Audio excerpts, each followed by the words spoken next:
Aux côtés du corps, parmi l'équipement de plongée, Tourec aperçoit un appareil photo sur la corniche rocheuse, à 91 mètres sous la surface. Le trou bleu de Dahab, en Égypte, est un gouffre de plus de 100 mètres de profondeur. Célèbre pour l'arche qui le relie à la mer Rouge à 56 mètres de profondeur, il y a un tunnel de 26 mètres de long qui relie le trou bleu à la mer Rouge, appelé l'Arche. Les plongeurs qualifient cette expérience à couper le souffle de cathédrale sous-marine. Mais il a aussi un autre surnom, presque biblique, qu'il a gagné au fil des années, le cimetière des plongeurs. Le nombre de morts dans le trou bleu n'est un secret pour personne. Il y a des plaques et des panneaux affichés pour commémorer chacun des près de 200 plongeurs qui ne sont pas remontés vivants à la surface. Même des plongeurs très expérimentés et bien entraînés ont perdu la vie dans ce cimetière. Grâce à sa grande profondeur, son accès facile et son environnement contrôlé sans courant, c'est un lieu idéal pour les records d'apnée. Cependant, repousser les limites comporte toujours des risques. En 2017, un plongeur de sécurité a perdu la vie lorsque la détentrice du record du monde d'apnée, Alessia Zecchini, a tenté de traverser l'Arche en une seule inspiration. Elle a perdu ses repères en cours de route. Et Stephen Keenan, un homme de 39 ans originaire de Dublin et l'un des plongeurs les plus accomplis du secteur, a nagé à son secours et l'a ramené en sécurité. Mais il a perdu connaissance pendant le sauvetage et s'est noyé. Des plongeurs de tout niveau d'expérience et de qualification sont attirés par le Blue Hole. Les magnifiques formations naturelles reliant l'océan ouvert à l'environnement fermé donnent une impression de sécurité et d'excitation.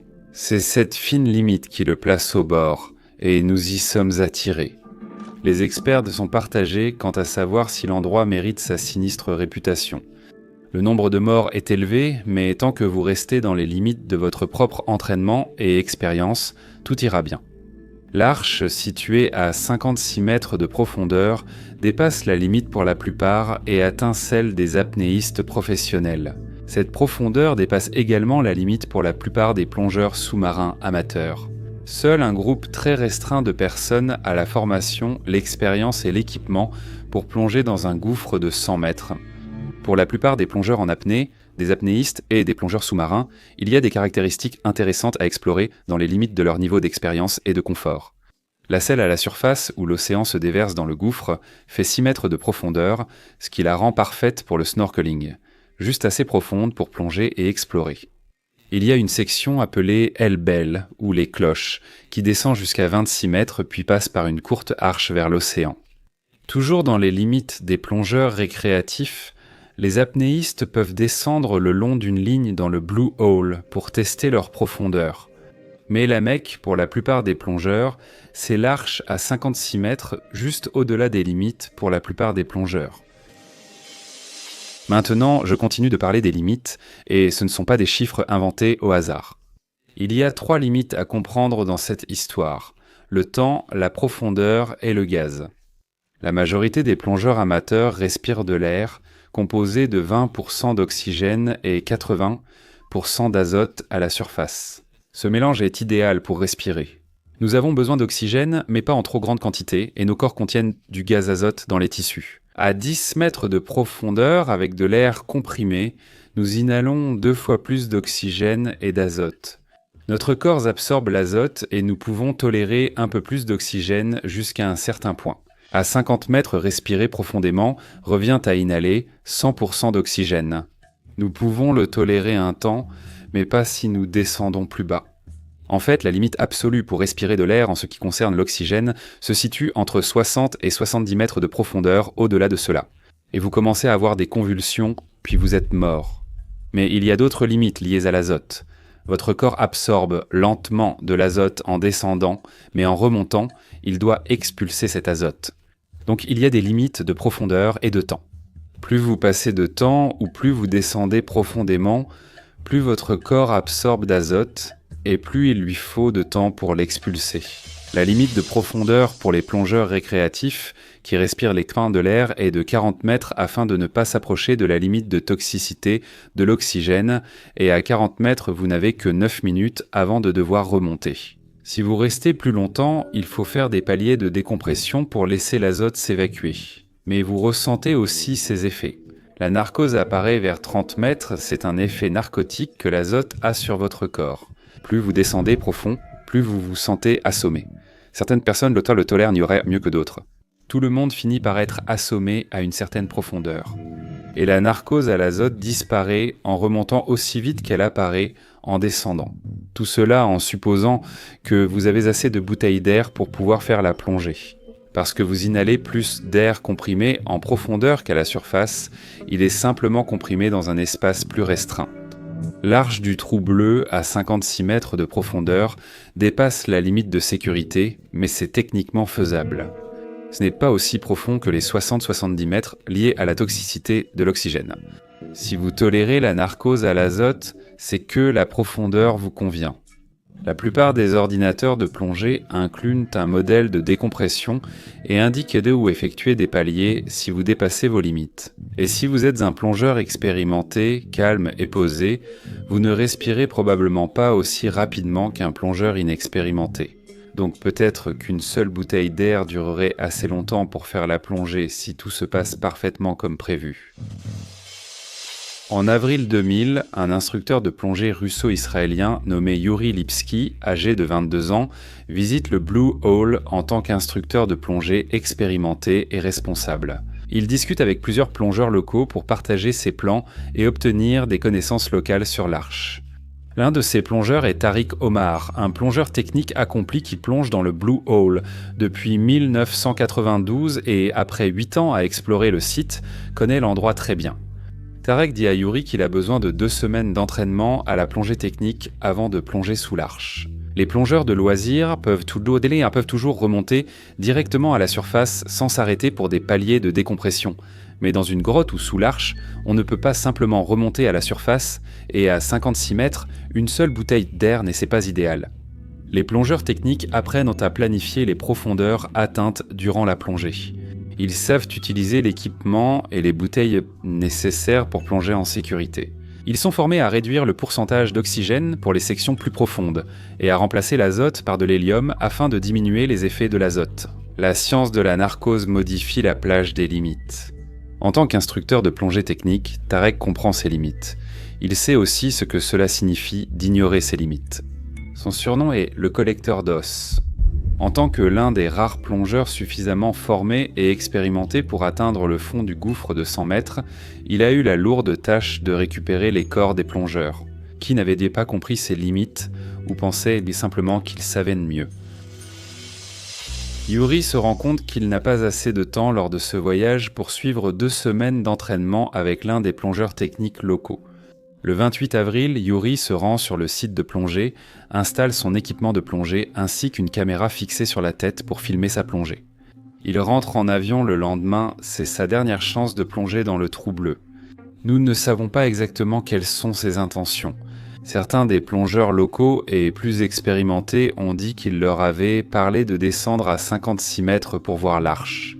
Traverser l'arche avec une seule bouteille de 12 litres d'air a déjà été fait. Mais c'est à la limite absolue de ce qui est techniquement possible, et il n'y a pratiquement aucune marge d'erreur. Les maîtres de plongée ont refusé de l'emmener à l'arche sans formation ni équipement adapté. D'autres plongeurs ont dit qu'ils prévoyaient de faire une plongée éclair pour descendre aussi profondément que possible afin d'établir un nouveau record personnel, puis de remonter à la surface. Yuri met sa ceinture de plomb de 12 kg et son gilet stabilisateur, une veste gonflable qui lui permet de contrôler sa flottabilité et de rester à la profondeur voulue pendant la plongée. Yuri, jeune instructeur, n'a sûrement pas assez d'argent pour acheter du matériel neuf et il se peut que son gilet stabilisateur soit d'occasion. Avec un certain nombre de plongées, je ne sais pas dans quel état il est sans gilet stabilisateur. Le poids de sa ceinture le rendrait négatif en flottabilité, et il coulerait jusqu'au fond du gouffre, à 100 mètres sous la surface de l'eau. 12 kilos de plomb sur sa ceinture de lest semble peut-être excessif. Mais en tant qu'instructeur de plongée, j'imagine qu'il sait comment déterminer la bonne quantité. Voici maintenant une vidéo de la caméra frontale de Yuri. Si vous vous sentez à l'aise de la regarder, je laisserai un lien dans la description. Ce n'est pas agréable et je ne vous conseille pas de la regarder. Mais je vais en prendre des extraits et essayer d'expliquer ce que je pense qu'il a pu se passer. Mais c'est une vieille vidéo et beaucoup de choses sont floues, donc ce n'est pas facile à interpréter. et on ne sait pas vraiment ce que Yuri prévoyait. Nous savons qu'il voulait voir l'arche, mais ignorons s'il a choisi d'ignorer les maîtres de plongée et de faire une plongée Boons. Ou s'il avait une autre idée, en tant qu'instructeur de plongée, il devrait savoir qu'on ne plonge pas seul. Donc je ne pense pas qu'il prenne les meilleures décisions. La vidéo commence à 17h02 et les 3 premières minutes montrent Yuri vérifiant son équipement de caméra et se dirigeant sur l'eau jusqu'à ce qu'il soit au-dessus de la partie la plus profonde. Sa respiration est régulière et calme comme celle d'un plongeur expérimenté. Aux alentours de 17h05, il commence à descendre à un rythme assez contrôlé à 17h05, mine 56 S. Vous l'entendez inspirer calmement et régulièrement. À 17h06, il y a un son silencieux que l'on pourrait presque interpréter comme un couinement. Je crois que c'est Yuri qui équilibre la pression dans ses oreilles. Il m'arrive parfois d'entendre le même son quand j'égalise. Sa respiration reste calme et méthodique. À 170 609, vous l'entendez égaliser encore. Il y a d'autres sons que je ne comprends pas et je ne pense pas qu'ils soient importants. Yuri ne semble pas y réagir. Alors qu'il poursuit sa descente à 170 625, vous pouvez l'entendre utiliser son inflateur pour ajouter de l'air dans son gilet stabilisateur afin de ralentir sa descente et contrôler sa flottabilité. Sa respiration est calme. À 170 738, Yuri ajoute de l'air dans son gilet stabilisateur. Dans mon esprit, en dehors du fait qu'il effectue cette plongée seul, ce qui n'est pas une très bonne idée. Il respire normalement, il égalise la pression et contrôle sa flottabilité, ce qui suggère qu'il maîtrise ses facultés. L'une des théories concernant cet accident est que Yuri aurait décidé de se suicider, ce que je ne crois pas être vrai. Il a parlé à d'autres plongeurs pour trouver quelqu'un qui veuille l'accompagner quand ils ont refusé d'y aller. Il a décidé d'y aller seul et il essaie de contrôler sa plongée. Sa respiration est régulière et rythmée, pas saccadée ni lourde. En 30 secondes, la lumière change alors que Yuri descend plus profondément. Et à 17h08 son ordinateur émet un bip, ce qui est peut-être une alarme de profondeur lorsqu'il passe 30 ou 40 mètres. Ou bien il a dépassé la limite de non-décompression sur l'ordinateur, donc il doit faire des paliers en remontant.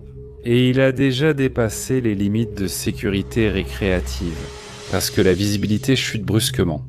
La seule indication de la vitesse de sa descente vient des particules et des bulles qui passent d'instant devant l'objectif de la caméra.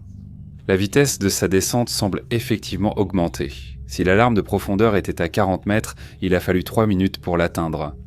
13 secondes plus tard, à 17h08 Yuri semble heurter le mur qui se resserre, ce qui me fait penser qu'il approche du fond.